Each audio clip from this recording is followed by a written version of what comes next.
This is Vis, an island in the Adriatic, which at the height of its population had about 8,000 people, and it currently has about 3,000 people. It's located in the Adriatic Sea, which is the body of water that separates Italy and the Balkans. And on a good day when it's clear, you can look and you can actually see Italy on the other side. We're here in the bay where you have the ferry pier and you have the church behind us, and we're going to explore to see why it is that this island up until 1991 was completely closed off to the outside world, unlike all the other islands along the coast of Croatia and this particular province, which is Dalmatia. And it harkens to the dog, a Dalmatian, and because this is the area of the world that that dog came from.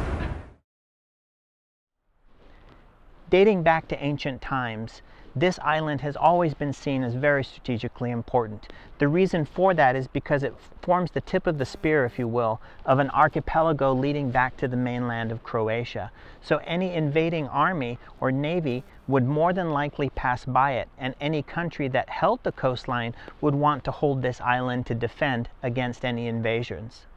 Behind me, we have Fort George, built in the very early 1800s and named after King George III.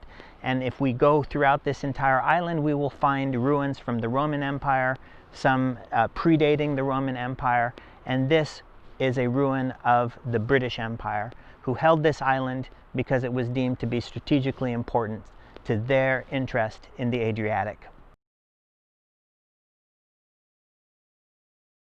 The Cold War was the period of time from the end of the Second World War, about 1945 in Europe, up until the end of the Soviet Union, which is around about the 1990 time frame.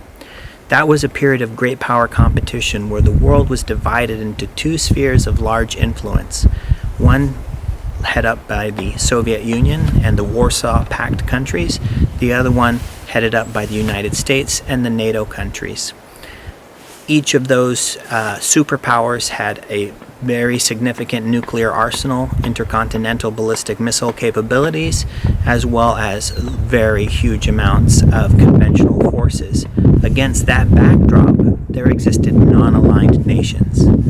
Non-aligned nations were nations that didn't join the Warsaw Pact and are aligned with the Soviet Union, and also didn't join NATO. So they kind of maintained their own identity, so to speak. They lent in one way or another, but never declared for one side, so that they could play both sides against the other and get the resources that they needed in order to pursue their own interests. Yugoslavia was one of those countries. Yugoslavia ceased to be a nation after about 1990s when the Balkan Wars occurred, which broke up Yugoslavia. At that time, this island ceased to be a naval base for the Yugoslavian Federal Navy and came under the control of Croatia, at which time around 1991 they allowed people to come and visit the island. And now you can actually see the submarine docks that the Yugoslavian submarines used to use, and this whole area was a military area. It's now abandoned, but at that time only Navy personnel or military personnel and their families were allowed on this island. Invisible from the open sea as well as from the air, built into a cove facing the island, reinforced by hundreds of thousands of pounds of steel and concrete. This is one of many submarine bays that comprise the archipelago of naval bases on this island. It was from here that Soviet-era Kilo-class submarines belonging to the Yugoslav Navy slipped in and out quietly and conducted their affairs. In a bygone era, being inside of here as a foreigner would probably be a capital offense. Now, the only offense is if you have no capital to pay for your visit.